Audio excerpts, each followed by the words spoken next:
School വിപണി പുതുമകളുടേതാണ് എന്ന് നമുക്ക് എല്ലാവർക്കും അറിയാം.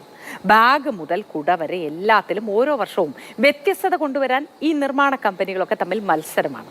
എന്നാൽ അധികമാരും കൈവയ്ക്കാത്ത നെയിം സ്ലിപ്പിൽ ഏറെ പ്രയോജനമുള്ള ഒരു മാറ്റം കൊണ്ടുവന്നിരിക്കുകയാണ് ചേർത്തല 11 മൈൽ സ്വദേശിയായ അജേഷ്.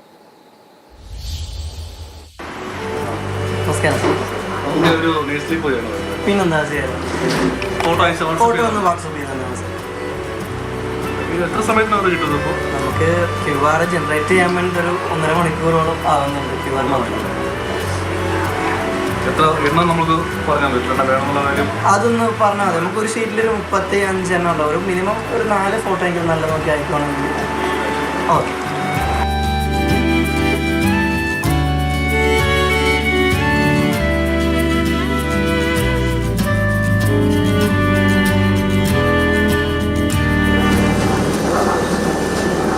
ഈ QR കോഡൊക്കെ ഉണ്ടാക്കാൻ എങ്ങനെയാണ് പഠിച്ചത്? സാറേ, നമ്മൾ ഫസ്റ്റ് ഇൻസ്റ്റാഗ്രാമിൽ ഇത് കണ്ടാണ് എക്സൽ വഴി നമുക്ക് QR ജനറേറ്റ് ചെയ്യാമെന്ന് പറഞ്ഞിട്ട്.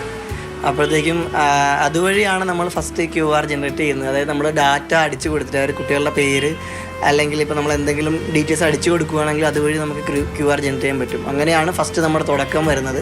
എന്താണ് ഇങ്ങനെ ഒരു ഐഡിയ തുടങ്ങിയെന്ന് വെച്ചാൽ നമ്മുടെ തികച്ചും പേഴ്സണലാണ്. കാര്യം കുട്ടിക്ക് വേണ്ടിയിട്ടാണ് നമ്മൾ ഫസ്റ്റ് തുടങ്ങിയത്. അപ്പോൾ അവൾ അംഗനവാടി പോകാൻ തുടങ്ങിയപ്പോഴത്തേക്കും ഇങ്ങനെ നെയിം സ്ലിപ്പിൽ ചുമ്മാ ഇങ്ങനെ ഡീറ്റെയിൽസ് ആഡ് ആക്കാൻ പറ്റുമെന്നൊരു ചിന്തയാണ് പിന്നീട് QR നെയിം സ്ലിപ്പിലേക്ക് നമ്മൾ എത്തിച്ചത്.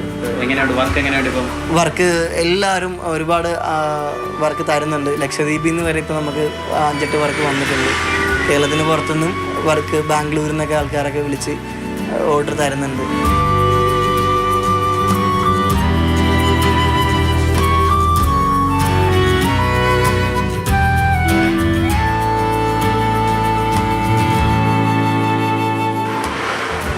എങ്ങനെയുണ്ട് സംഭവം? നന്നായിട്ടുണ്ട്.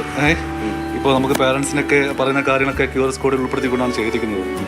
ഇപ്പോൾ എല്ലാ വർഷവും പുതിയ പുതിയ സംഭവങ്ങളാണല്ലോ വരുന്നത്. സ്കൂൾ ബാഗ് ആയാലും ബുക്സ് ആയാലും. അപ്പോൾ ഇത്തവണ QR കോഡുള്ള നെയിം സ്ലിപ്പ് തന്നെ ആയിക്കോട്ടെ എന്ന് വിചാരിച്ചു. അടിപൊളിയായിട്ടുണ്ട്. അപ്പം അജേഷ് ലോകത്തെവിടെയും പോസ്റ്റലായിട്ട് ഈ നെയിം സ്ലിപ്പ് അയച്ചു കൊടുക്കും. RJ വിനുവിനും ക്യാമറമാൻ ബോണിക്കുമൊപ്പം രഘുനാഥ് നാരായണൻ, മാതൃഭൂമി ന്യൂസ്.